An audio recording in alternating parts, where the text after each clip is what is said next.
그리스도의 도의 초보 제3장 하나님께 대한 신앙 세 번째 시간입니다.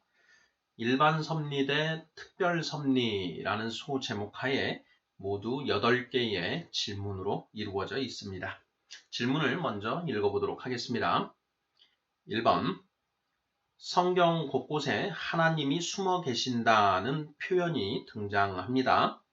언제 이런 표현이 사용되고 있나요? 2번 숨어 계시는 하나님은 일반 섭리에 해당하나요? 특별 섭리에 해당하나요? 3번 성경에는 보호하시는 하나님, 위로하시는 하나님이라는 표현도 등장합니다. 언제 이런 표현이 사용되고 있나요? 4번 보호하시는 하나님, 위로하시는 하나님은 일반 섭리에 속하나요? 특별 섭리에 속하나요? 5번 성경에는 여호와 라파, 치료하시는 하나님, 여호와 이레, 준비하시는 하나님 등의 표현이 등장합니다. 언제 이런 표현이 등장하나요? 6번 이것은 일반 섭리에 속하나요? 특별 섭리에 속하나요? 7번 하나님은 주로 일반적인 원리와 법칙으로 섭리하시다가 특별한 경우에 구체적 개별적으로 섭리하시는 것 같습니다. 하나님은 언제 구체적 개별적으로 섭리하시나요? 8번 하나님은 당신의 삶에 구체적 개별적으로 섭리하고 계시나요? 자, 이렇게 해서 모두 8개의 질문입니다. 지난 시간에 우리가 하나님의 섭리에 대해서 이제 개론에 해당되는 그런 내용들을 살펴보았습니다. 자, 오늘은 지난 시간에 이어서 이제 하나님의 섭리의 두 가지 측면, 일반 섭리와 특별 섭리에 대해서 살펴보고자 합니다. 자, 문제를 풀어가면서 일반 섭리, 특별 섭리 어떻게 다른지, 그리고 이제 결론적으로 7번 문제에서 나오는 그 하나님이 일반 섭리로 우리를 이 세상을 통치하시다가 구체적 개별적인 경우에 특별 섭리로 이렇게 통치하신다라는 그런 관점이 과연 타당한지에 대해서 살펴보도록 하겠습니다. 자, 1번입니다. 성경 곳곳에 하나님이 숨어 계신다는 표현이 등장합니다. 언제 이런 표현이 사용되고 있나요? 자, 숨어 계시는 하나님, 숨어 계시는 하나님. 우리가 이제 구약 성경을 읽어보면 특히 이 표현이 굉장히 많이 나옵니다. 자, 구체적인 성경 구절들을 한번 살펴보도록 하겠습니다. 자, 먼저 이사야서 45장 15절 말씀입니다. 자, 구원자 이스라엘의 하나님이여 진실로 주는 스스로 숨어 계시는 하나님이시니이다. 이렇게 되어 있습니다. 자, 구원자 이스라엘의 하나님이여 진실로 주는 스스로 숨어 계시는 하나님이시니이다. 스스로 숨어 계시는 하나님이라는 표현을 사용하고 있지요. 여기는 이제 스스로라는 이제 표현도 더 들어가 있습니다. 자, 시편 10장 1절 보겠습니다. 시편 10장 1절 여호와여 어찌하여 멀리 서시며 어찌하여 환난 때에 숨으시니까 이렇게 되어 있고요. 자, 시편 13장 1절입니다. 여호와여 어느 때까지니까 나를 영원히 잊으시나이까 주의 얼굴을 나에게서 어느 때까지 숨기시겠나이까. 네, 이렇게 되어 있습니다. 자, 숨어 계시는 하나님, 이 표현들이 언제 사용되고 있는가 하는 것들을 이제 지금 물어보고 있는 것인데요. 먼저 시편은 이제 그 다윗이 쓴 시편입니다. 다윗의 노래에 해당되는데요. 다윗이 그 환난을 당하고 있는데 그 환난 속에서 하나님께 구원해 달라고 도와달라고 부르짖지만 하나님이 도와주지 않고 도움의 손길을 펼치지 않고 있을 때 지금 하나님을 향해서 언제까지 숨어 계실 것입니까? 하고 탄원하는 그런 내용이지요. 자, 시편 10장 10편 1절 시편 1절을 읽어봅니다. 자, 여호와여 어찌하여 멀리 서시며 어찌하여 환난 때에 숨으시나이까 이렇게 되어 있죠. 환난 때에 숨으시나이까. 지금 다윗에게 크나큰 그런 고난들이 이제 닥쳐와 있고 그 고난 중에 지금 신음하고 있는데 그 신음 중에 당연히 하나님께 구원을 이제 그 간구하겠지요. 자, 그런데 하나님의 그 구원의 손길이 펼쳐지지 않는다라는 것입니다. 자, 13편 1절도 마찬가지죠. 자, 여호와여 어느 때까지니까 나를 영원히 잊으시나이까 주의 얼굴을 나에게서 어느 때까지 숨기시겠나이까 이렇게 노래하고 있습니다. 자, 이사야서 45장 15절 구원자 이스라엘의 하나님이여 진실로 주는 스스로 숨어 계시는 하나님이시니이다 이렇게 쓰고 있습니다. 자, 숨어 계시는 하나님이라는 표현이 언제 사용되고 있는가? 자, 고난당하는 성도들이 하나님을 찾지만 하나님이 응답하지 않으실 때 숨어 계시는 하나님이라는 표현을 사용하고 있다라는 것을 알 수가 있지요. 네, 이 정도 맥락으로 답을 하면 되지 않을까 싶습니다. 자, 2번 문제 보겠습니다. 자, 숨어 계시는 하나님은 일반 섭리에 해당하나요? 특별 섭리에 해당하나요? 네, 2번이 이제 중요합니다. 자, 일반 섭리와 특별 섭리. 지난 시간에 우리가 하나님의 섭리에 대해서 살펴보았습니다. 자, 하나님의 섭리라는 것이 무슨 뜻인가? 자, 하나님이 이 세상을 창조하시고 또한 이 세상을 다스리고 계신다. 통치하고 계신다. 하나님의 뜻에 따라 통치하고 계신다. 이것이 바로 이제 하나님의 섭리라는 것이었다라는 걸 이제 지난 시간에 살펴보았습니다. 사전적 의미로 세상과 우주 만물을 다스리는 하나님의 뜻을 섭리라고 한다. 이렇게 우리가 살펴보았지요. 자, 그 하나님의 섭리에는 일반 섭리와 특별 섭리라고 하는 이 두 가지로 나누어 볼 수 있다라는 것입니다. 자, 그러면 일반 섭리는 무엇이고 특별 섭리는 무엇인가 하는 것을 이제 우리가 정확하게 정의를 해봐야 되는데요. 자, 일반 섭리는 자, 하나님이 이 세상을 이제 창조하시고 운용하십니다. 그런데 자, 하나님이 창조하신 이 세상이 운영되는데 있어서 일반적으로 적용되는 그 원리와 법칙이 있다. 그리고 그 일반적인 원리와 법칙에 따라서 세상이 운용되는 것, 이것을 하나님의 일반 섭리다. 이렇게 정의를 해볼 수 있다라고 했습니다. 자, 하나님께서 이 세상을 창조하실 때 각각의 피조물들에게 너는 어떻게 움직여야 된다라고 하는 그런 어떤 그 운행에 관한 어떤 법칙들, 원칙들을 이제 부여하셨고 그 하나님이 부여하신 그 원칙에 따라서 그 피조물은 그렇게 움직이게 된다라는 것이죠. 바로 그러한 어떤 하나님이 이 세상을 창조하실 때 각 피조물에게 부여하신 일반적인 원리와 법칙에 따라서 이 세상이 운영되는 것, 이것을 일반 섭리다. 이렇게 우리가 이해를 하면 될 것 같고요.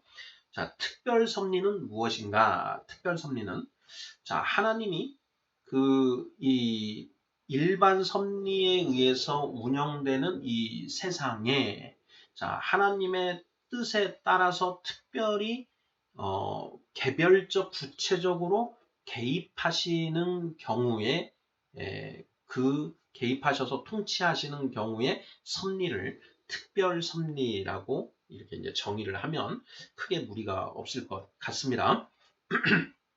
자, 일반 섭리는 하나님이 창조하신 피조물들이 하나님이 부여하신 일반 법칙에 따라 운행되는 것이다. 자, 특별 섭리는 하나님의 뜻에 따라 개별적인 피조물들의 움직임 하나하나에 관여하셔서 특별히 일하시는 경우의 섭리이다. 라는 것이죠. 그래서 우리가 이제 지난 시간에 살펴본 것이 하루 24시간, 그리고 봄, 여름, 가을, 겨울이라고 하는 4계절의 순환, 이러한 것들은 일반 섭리에 해당한다. 라고 이렇게 살펴보았고요. 여호수아 10장 13절. 자, 여호수아가 기도를 하자 태양이 그 자리에 그대로 머물러 있었던 일. 그리고 열왕기 하 20장 11절에 그 해시계의 그림자가 10도 뒤로 물러난 일. 자, 이러한 일들은 그러한 어떤 하나님이 창조하신 피조물들에 부여하신 일반적인 원칙에 어긋나는 그런 특별한 경우들이죠. 자, 이러한 경우를 특별 섭리라고 한다. 그래서 홍해의 물이, 바닷물이 이렇게 갈라지는 것, 그리고 요단강 물이 멈춰 서서 이렇게 벽을 쌓는 것, 이러한 일들은 그러한 특별 섭리에 해당하는 그런 일이다. 죽었던 나사로가 살아나는 것도 특별 섭리에 해당된다고 할 수가 있겠지요. 자, 이렇게 우리가 일반 섭리와 특별 섭리를 구별해 보았었는데, 자, 2번 문제. 숨어 계시는 하나님은 자, 일반 섭리에 해당하는가, 특별 섭리에 해당하는가 하는 질문입니다. 자, 우리 성도님들께서는 자, 숨어 계시는 하나님은 일반 섭리에 해당한다고 생각하시나요? 아니면 특별 섭리에 해당한다고 생각하시나요? 이 문제에 답하기 위해서는 우리가 성경적인 인생관, 세상관을 먼저 좀 살펴볼 필요가 있는데요. 우리가 살아가는 이 세상의 삶은 어떤 의미가 있는가 하는 이제 그런 부분들과 좀 관련해서 우리가 살펴봐야만 이것이 일반 섭리에 해당하는지 특별 섭리에 해당하는지 좀 이렇게 정확한 답을 좀 할 수 있을 것 같습니다. 관련해서 한번 이런 질문을 한번 던져 봤습니다.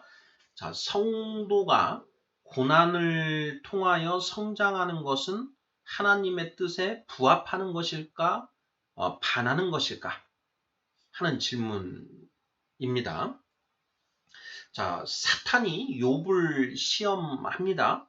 자, 사탄이 욥을 시험할 때 하나님이 욥을 계속 지켜보고 계시는데요. 자, 이것은 일반 섭리로 보아야 되는가, 특별 섭리로 보아야 되는가 하는 이런 질문들.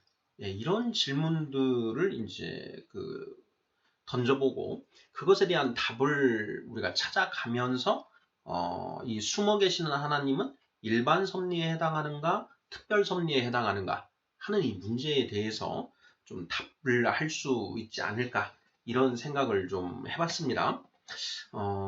성도가 고난을 통하여 성장해 나간다. 이것은 이제 우리가 성경 66권을 통해서 우리가 계속 확인해 볼 수 있는 어떤 그런 내용이지 않습니까? 그리고 특히 신약 성경에는 우리가 고난을 당하는 것이 당연하다. 그리고 그 고난을 통해서 우리가 참고 견디고 그 참고 견디어서 구원에 이르게 된다라고 하는 이제 이런 맥락의 말씀들이 성경에 계속 있다라는 것입니다. 자, 그러면 성도가 고난을 통하여 성장하는 것은, 성장해 나가는 것은 하나님의 뜻에 부합하는 것인가, 반하는 것인가? 정답은 부합하는 것이다 라는 걸 알 수가 있지요. 자, 그러면 성도가 고난을 당할 때 하나님이 숨어 계시는 것, 이것은 하나님의 일반 섭리인가, 특별 섭리인가? 우리가 이 세상을 일종의 시험장으로 이렇게 생각해 볼 수도 있습니다. 우리의 인생의 삶은 끊임없는 그런 시험의 연속이고, 그러한 시험을 우리가 이제 다 통과해서 이제 잘 인생을 살았을 때 우리가 하나님의 나라에 들어갈 수가 있고, 만약에 그러한 시험에 결국 통과하지 못하고 도태되면 지옥으로 갈 수밖에 없는, 이런 식으로 우리의 인생을 이해하는 것도 충분히 성경적으로 가능합니다. 자, 그러한 차원에서 봤을 때 숨어 계시는 하나님은 일반 섭리에 해당하는가, 특별 섭리에 해당하는가? 일단 이제 저는 잠정적으로 일반 섭리에 해당한다라고 이렇게 답을 내려보고 싶습니다. 이어지는 문제를 통해서 이제 비교를 해보면 답이 맞는지 틀리는지를 좀 더 알 수 있을 것 같은데요. 자, 3번 문제 보겠습니다.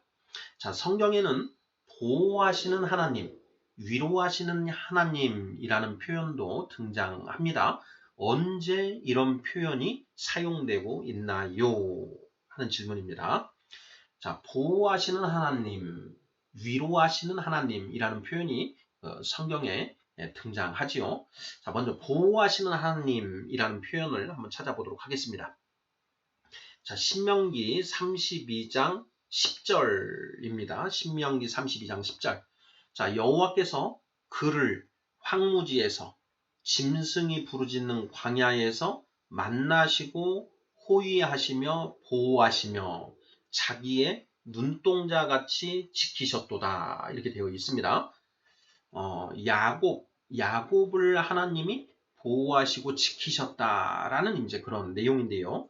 자, 여호와께서 야곱을 황무지에서 또 짐승이 부르짖는 광야에서 만나시고 호위하시며 보호하시며 자기의 눈동자같이 지키셨도다. 이런 표현이 나오는 거죠.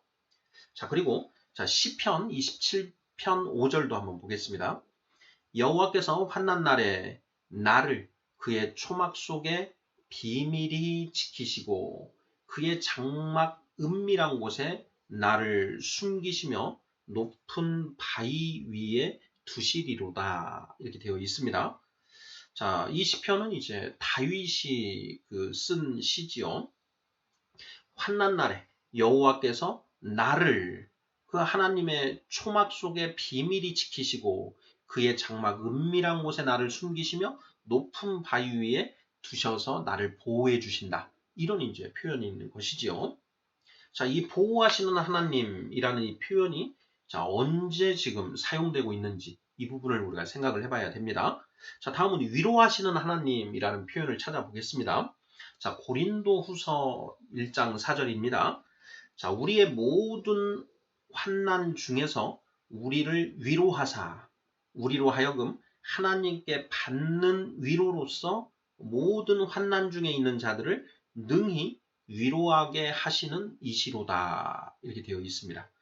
자, 모든 환난 중에서 우리를 위로하신다. 우리는 성령 받은 성도들을 말하는 것이죠. 그리고 고린도후서 7장 6절을 보면 이렇게 되어 있습니다.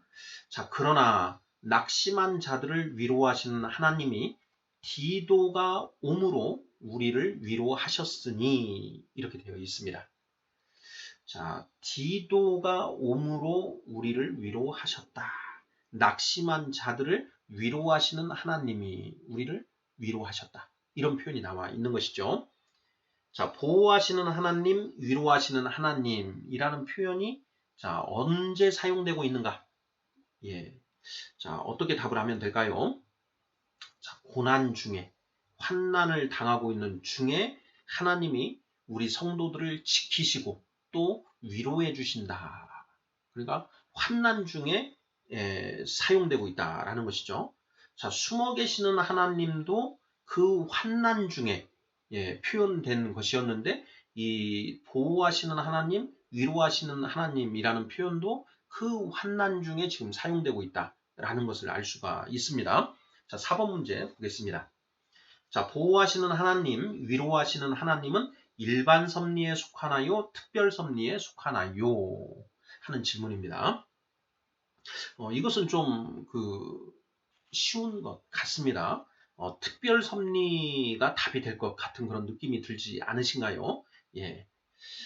숨어 계시는 하나님은 일반 섭리에 해당되고, 자, 그리고 이 보호하시는 하나님, 위로하시는 하나님은 이 특별 섭리에 해당된다. 예, 이렇게 보여지지요. 자, 똑같은 환난인데 그 환난을 당하면서 하나님을 찾고 있는데 하나님이 숨어 계시더라라는 것이죠. 자, 그리고 그 숨어 계시던 하나님이 어느 순간 그 숨어 계시면서도 우리를 보호하시면서 또한 우리를 위로해 주신다. 그런 일을 하고 계신다라는 것이죠.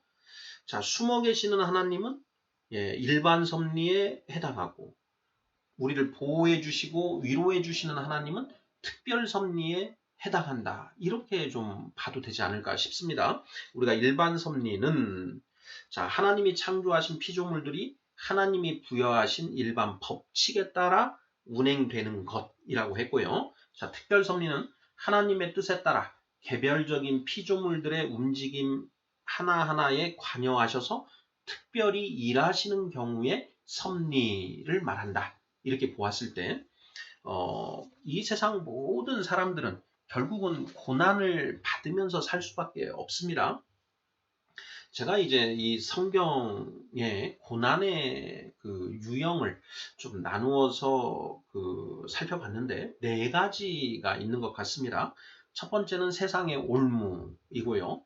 자, 두 번째는 사탄의 시험, 세 번째는 하나님의 징계, 네 번째는 그 사탄의 핍박, 이렇게 해서 네 가지로 이제 구분을 해 봤는데요.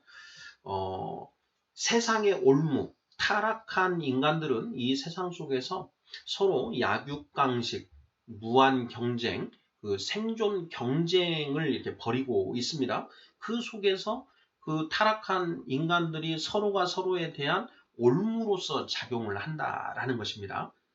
그래서 우리가 이 세상 살아가다 보면 이 세상의 올무가 끊임없이 우리를 그 올가매는 그런 것들을 이제 경험할 수가 있고, 또한 그 이 세상 속에 그 살아가는 그런 우리 인생들의 모습을 살펴보면 그들이 서로 올무를 놓고 또 올무에 걸리고 하는 그런 것을 우리가 많이 이제 관찰할 수가 있습니다.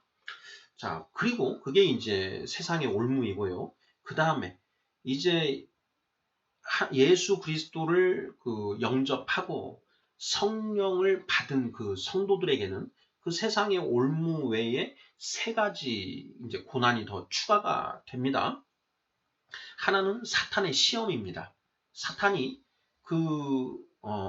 먹을 것을 찾는, 삼킬 것을 찾는 그런 사자처럼 웅크리고 있어서 삼킬 자를 찾는다라는 그런 표현이 있죠. 사탄의 종노릇을 하다가 예수 그리스도를 영접하고 성령 받아서 예수 그리스도의 이제 예수 그리스도의 나라에 들어간 그 성도들을 어떻게 하면 다시 끄집어 내올까 해가지고 자꾸 흔들어 댄다라는 것이죠. 이것이 사탄의 시험입니다. 자, 그리고 그 사탄의 시험에 혹시라도 넘어지면 하나님이 에라 이놈아 너는 그것도 못 이겨내느냐 해가지고 징계를 하시죠. 회초리를 이렇게 드신다라는 것입니다. 그것이 이제 하나님의 징계에 해당되고, 또 그 사탄의 시험을 우리가 이겨내고 나아가면 이제 사탄이 저놈은 다시 끄집어 오는 것은 안 되고 그냥 놔두면은 예수의 나라가 확장되는데 확장되게 만들 놈이다. 저놈은 살려두면 안 되겠다라고 해서 이제 핍박을 하는 일들이 가해진다라는 것입니다. 그래서 이제 어떻게 보면 우리가 성령 받음으로써 우리에게는 세상의 올무 외에 사탄의 시험, 핍박, 그리고 하나님의 징계라고 하는 그 세 가지 고난이 더 우리에게 이제 주어지는 것을 알 수가 있습니다. 물론 그러한 이제 고난들이 궁극적으로는 우리에게 유익한 것으로 이제 작용하는 이제 그런 것이 있는 것이지요. 자, 하지만 어찌됐든 우리에게 고난이 더 가중되는 것은 이제 분명한 사실입니다. 자, 그렇게 이런 환난들이 이제 우리들에게 이제 펼쳐지는데요. 자, 그러한 환난들을 우리가 이제 겪을 때 하나님이 지켜보신다라는 것입니다. 어느 순간까지는 계속 지켜보시는 것이죠. 그때 우리는 이제 하나님께 어찌하여 숨어 계시나이까 하고 울부짖을 수밖에 없는 것이죠. 자, 그때 하나님이 지켜보시는 것은 그 고난이 우리의 그 인내를 만들어내고 그 인내를 통해서 우리가 그 구원에 조금 더 가까이 나아가는 그런 걸 만들어내기 때문에 하나님이 지켜보시는 것을 이제 우리가 알 수 있는 것이고요. 자, 그렇게 지켜보시고 숨어 계시는 하나님은 일반 섭리에 해당한다. 그런데 하나님이 끝까지 그것을 내버려 두시는 게 아니고요. 자, 우리가 하나님을 간절히 구할 때 하나님이 우리에게 피할 길을 내주시고 또한 우리에게 이런저런 방법으로 우리에게 힘을 주시고 또 위로를 주신다라는 것입니다.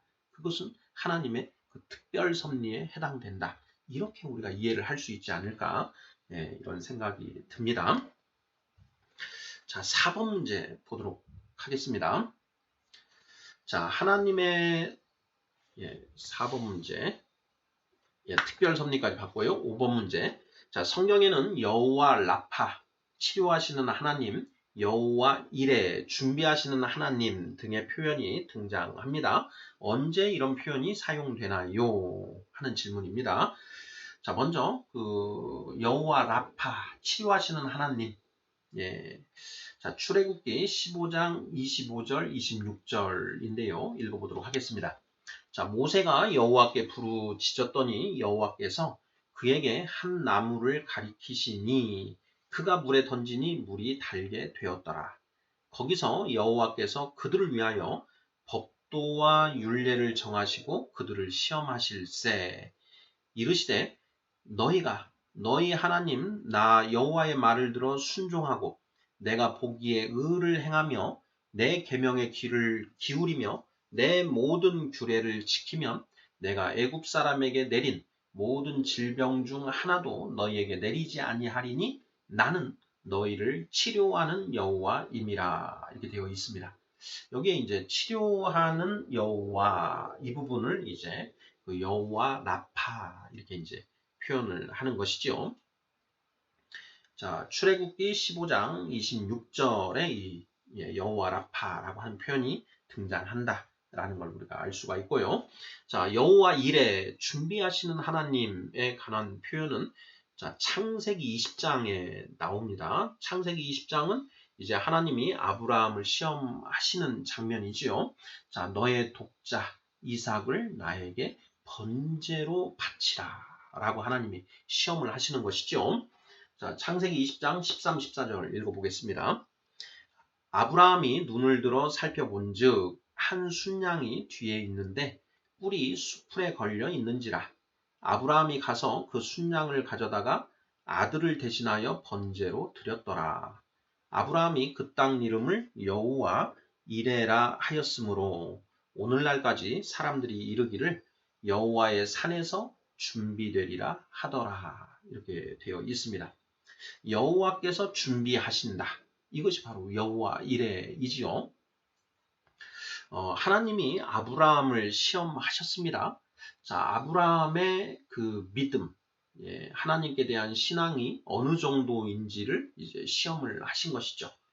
자, 아브라함에게 만약에 너를 제물로 드리라 라고 했으면 나이가 많이 먹은 지금 이제 그 120살 가까이 된 100살에 이제 그 이삭을 얻었으니까 이삭이 한 13살 때니까요. 110 몇 살. 이 정도가 된 아브라함에게 자, 아브라함 자신을 하나님께 제물로 드리라 하는 것은 오히려 쉬울 수도 있습니다. 그런데 그 아브라함에게 정말 귀하고 귀한 자식인 이삭을 번제로 드리라 하고 하나님이 이제 시험을 하시죠.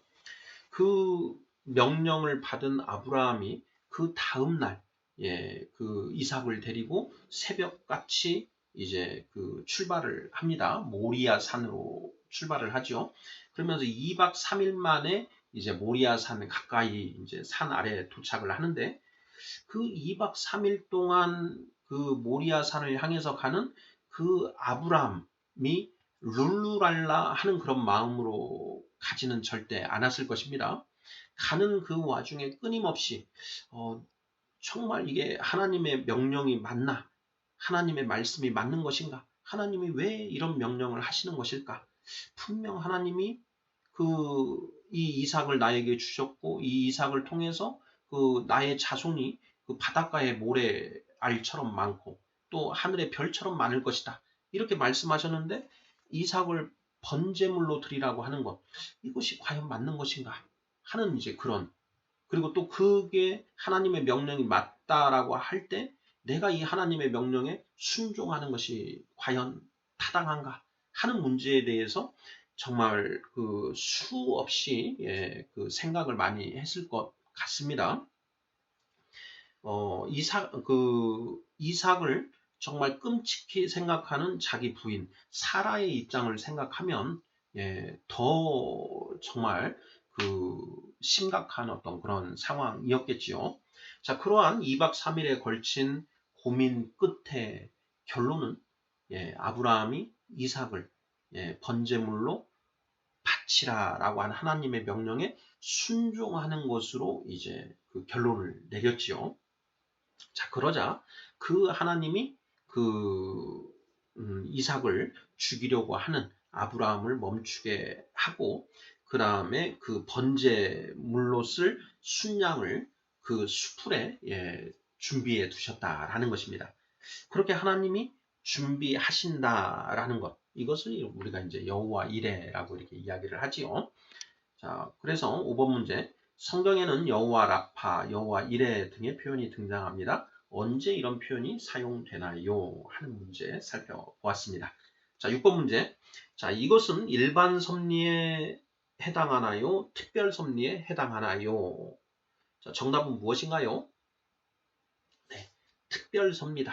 하나님이 어떤 특별한 그 사건에 구체적으로 개별적으로 개입하셔서 어떤 작용하시는 그런 경우, 이러한 경우는 이제 특별 섭리다 이렇게 우리가 알 수 있죠. 하나님이 아브라함을 시험하신다. 이 부분이 하나님의 일반 섭리와는 다른 그런 특수한 면이 있다. 그래서 이러한 것들은 특별 섭리로 우리가 이해하면 맞지 않을까 이런 생각이 듭니다. 자, 7번 문제입니다. 자, 하나님은 주로 일반적인 원리와 법칙으로 섭리하시다가 특별한 경우에 구체적 개별적으로 섭리하시는 것 같습니다. 하나님은 언제 구체적 개별적으로 섭리하시나요? 이 7번이 이제 사실 그 중요한 그 내용인데요. 우리가 하나님의 섭리를 인정하는 것이 우리 크리스찬이다. 이 이야기는 이제 지난 시간에 우리가 살펴봤습니다. 자, 하나님의 섭리에는 일반 섭리와 특별 섭리가 있다. 자, 평소에는 특별한 일이 없는 한 일반 섭리에 의해서, 일반 섭리도 하나님의 일반적인 뜻이니까요. 그래서 그 하나님의 일반적인 뜻인 일반 섭리에 따라서 하나님이 이 세상을 통치하시다가, 자, 특별한 경우에 이 특별 섭리로 구체적 개별적인 그 개입을 하시게 된다라는 것이죠. 이걸 이제 그 특별 섭리, 그러니까 원칙은 일반 섭리, 그리고 예외적으로 이 특별 섭리를 하신다. 자, 그러면 하나님은 언제 그렇게 구체적 개별적으로 섭리하시는가, 특별히 개입하시는가 하는 그런 질문입니다. 자, 어떻게 답을 하면 될까요? 저는 이렇게 답을 해봤습니다. 자, 하나님이 이 역사를 지금 이제 운행하고 계시지요. 자, 운행하고 계시는데 이 역사의 인간의 역사의 운행 과정, 그러니까 알파요 오메가 처음과 끝 그것을 하나님이 어떤 그 계획을 가지시고 운행을 하시는데 그 하나님의 계획을 실행하시기 위해서 필요하신 경우에 개입을 하신다. 이렇게 답을 하면 맞지 않을까 싶습니다. 우리가 창세기 1장 1절부터 2장 3절까지 해서 창조의 첫째 날부터 일곱째 날까지의 이제 내용이 쭉 기록이 되어 있는데요. 저는 이제 이 부분이 성경 그 창세기부터 요한계시록까지의 그 전체 과정을 이제 그 청사진을 제시한 것이다. 요한계시록 20장, 21장을 보면 이제 새하늘과 새 땅이 이루어지고 그때는 이제 더 이상 밤이 없고 이제 계속 낮만 계속 되는데요. 그리고 그때 하나님이 비로소 온전히 안식을 하신다라는 것입니다. 그래서 바로 그 새하늘과 새 땅이 이제 이루어지는 그 날이 그 일곱째 날에 해당되고 지금 우리는 그 일곱째 날 이전인 여섯째 날을 이제 살아가고 있다. 그 여섯째 날 인간의 타락과 그리고 회복 그리고 거룩이라고 하는 그 역사가 지금 진행되고 있다. 이렇게 저는 이제 성경을 좀 이해를 하고 있는데요. 바로 그 하나님이 그 7일간의 창조 과정을 통해서 이루고자 하시는 바가 있지 않습니까? 궁극적으로 원하시는 바. 그 목적을 이루시기 위해서 필요하실 때 구체적 개별적으로 개입하신다. 즉 특별 섭리로 이 세상을 다스리신다. 이렇게 답을 하면 맞지 않을까 이렇게 생각이 듭니다. 자, 8번 질문입니다. 자, 하나님은 당신의 삶에 구체적 개별적으로 섭리하고 계시나요? 하는 질문입니다. 우리 성도님들 이 질문도 굉장히 중요하지 않을까 이런 생각을 해보는데요. 자, 하나님이 내 삶에 구체적 개별적으로 섭리하고 계시는가? 그것을 내가 느끼고 있는가? 느끼고 있지 못하는가 하는 걸 이제 질문하는 것입니다. 자, 어떠신가요? 하나님이 우리 그 성도님의 삶에 구체적으로 개입하고 계시나요? 아니면 그냥 일반 섭리만으로 일하고 계시나요? 자, 좀 질문을 바꿔보면요. 하나님이 당신의 삶에 구체적, 개별적으로 개입하셔서 역사하신 경험이 있으신가요? 하는 이런 질문이 질문으로도 바꿀 수가 있습니다. 자, 어떠신가요? 제가 이제 이 질문을 이제 주변에 우리 지체들과 나누어 보면 이제 하나님이 정말 내 삶에 그 구체적 개별적으로 개입하셔서 역사하시는 것을 이제 체험하신 그런 분들도 있으시고요. 그래서 이제 그런 것들을 간증으로 이제 이야기하시는 분들이 있지 않습니까? 또 그런 분들이 있는가 하면 아직 그걸 체험하지 못하신 분들도 있다라는 것입니다. 자, 왜 어떤 분들은 그런 체험을 하고 어떤 분들은 그런 체험을 하지 못한 것일까? 이것도 한번 우리가 생각해 볼 필요가 있습니다. 하나님이 누군가의 삶에 구체적 개별적으로 섭리하시고 계시는 경우 이것을 우리가 성경에서 한번 이제 어떤 경우인가를 이제 찾아봐야 되는데요. 하나님께 가까이 가면 갈수록 하나님의 이런 구체적 개별적인 섭리를 더 많이 경험하게 된다. 이렇게 보면 거의 틀림없는 것 같습니다. 자, 하나님이 여기 계십니다.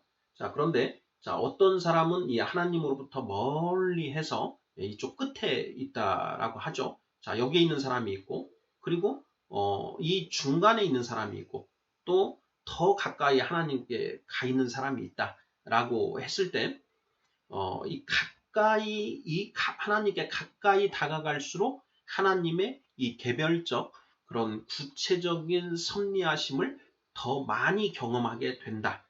이렇게 이해하면 맞지 않을까 이런 생각을 해봅니다. 레위기 10장 3절 말씀입니다. 모세가 아론에게 이르되 이는 여호와의 말씀이라 이르시기를 나는 나를 가까이 하는 자 중에서 내 거룩함을 나타내겠고 온 백성 앞에서 내 영광을 나타내리라 하셨느니라. 아론이 잠잠하니 이렇게 되어 있습니다.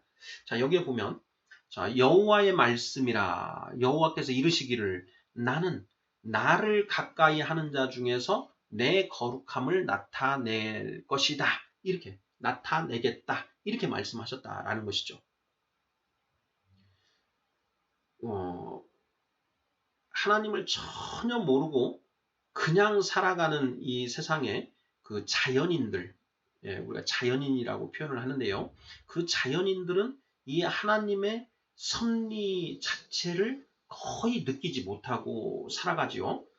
지난 시간에 우리가 하나님의 섭리를 살펴보면서 섭리의 의미를 자연계를 지배하고 있는 원리와 법칙, 이렇게 이제 정의하는 것을 우리가 살펴봤는데, 그렇게 정의하는 분들은 하나님을 인정하지 않고 하나님을 모르는 분들이 그렇게 섭리의 의미를 자연계를 지배하고 있는 원리와 법칙이다. 이 정도로 이해를 하고 있다라는 것이죠. 그러니까 그분들은 그 하나님이 그 어떤 구체적이고 개별적인 사안에 정말 구체적으로 역사하신다라는 건 전혀 경험도 못 해봤고 인정할 수도 없는 이런 이제 입장인 것이죠. 이제 자연인입니다. 자, 그러다가 우리가 이제 하나님의 은혜로 예수 그리스도를 알게 되고 예수 그리스도를 영접하고 세례를 받아서 이제 성령을 받게 되면 이제 하나님의 자녀, 갓난아기, 어린아이 이렇게 되지 않습니까? 그럼 그 갓난아기와 어린아이가 된 그때부터는 이제 하나님의 그 이 섭리 안으로 사실은 이제 섭리를 느끼고 섭리를 특별 섭리 안으로 이제 들어온 어떤 그런 것이라고 할 수가 있는데, 그 갓난아기 어린아이 상태에서는 그 하나님의 구체적이고 개별적인 그 섭리가 있음에도 불구하고 그것을 본인이 느끼지 못하거나 자각하지 못하는, 또는 하나님의 아직 덜 가까이 왔기 때문에 하나님을 찾지도 않고, 이런 것 때문에 그 하나님의 그 특별 섭리를 아직은 거의 경험하지 못하는 경우들이 있다라는 것입니다. 자, 그런데 점점 하나님께 가까이 다가갈수록, 자, 우리가 하나님을 어떻게 하나님께 가까이 다가갈 수 있습니까? 요한복음 14장 6절이죠. 자, 예수께서 가라사대 내가 곧 길이요 진리요 생명이니 나를 통하지 않고는 아버지께로 올 자가 없느니라. 예수님은 곧 하나님의 말씀이시죠. 그 하나님의 말씀, 성경 66권에 기록된 그 말씀을 통해서 우리는 하나님께 점점 가까이 나아갈 수 있다. 그렇게 점점 가까이 나아갈수록 하나님의 특별 섭리를 더 이제 강하게 받게 된다. 이런 것입니다. 자, 그래서 8번 문제. 하나님은 당신의 삶에 구체적 개별적으로 섭리하고 계시나요? 하는 질문에 나는 잘 모르겠다 하시는 분들은 아직 하나님께 가까이 나아가지 않고 있기 때문에 하나님의 이 특별 섭리를 아직 경험하지 못하고 있다. 이렇게 보시면 거의 틀림없지 않을까 싶습니다.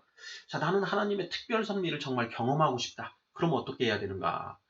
성경 말씀을 통해서 하나님께 점점 가까이 나아가야 됩니다. 그러면 하나님의 특별 섭리를 경험하고 느끼게 된다라는 것이죠. 그리고 지금 예, 하나님의 특별 섭리를 이제 많이 느끼고 계신 분들은 예, 지금 잘하고 계시는 것이고 더 하나님께 가까이 나아가도록 예, 그렇게 우리가 죽을 때까지 계속 노력해야 되지 않을까 예, 이런 생각을 해봅니다. 자, 그리스도의 도의 초보 3장 하나님께 대한 신앙 세 번째 시간으로 일반 섭리 대 특별 섭리라는 소제목 하에 8개의 질문을 살펴보았습니다. 자, 숨어 계시는 하나님, 그리고 보호하시는 하나님, 위로하시는 하나님, 그리고 치료하시는 하나님, 여호와 라파, 그리고 준비하시는 하나님, 여호와 이레. 자, 이런 표현들을 통해서 하나님의 일반 섭리 그리고 하나님의 특별 섭리를 우리가 이제 그 구별할 수 있는 그런 안목을 좀 가질 수 있지 않을까 생각을 하고요. 자, 하나님은 일반 섭리로 이 세상을 통치하신다. 일반 섭리도 하나님의 일반적인 뜻인 것이죠. 특별 섭리는 하나님의 특별한 뜻인 것이고요. 그래서 일반 섭리로 이렇게 운영을 하시다가 특별히 하나님이 개입하셔서 특별 섭리로 역사하신다라는 것. 그리고 그 하나님의 특별 섭리를 우리가 하나님께 가까이 갈수록 더욱더 느끼게 된다. 하나님께 가까이 가는 방법은 다른 것이 없고 말씀을 통해서 하나님을 알아감으로써 하나님께 더 가까이 나아갈 수 있다라는 것. 이런 내용들을 살펴봤습니다. 아멘.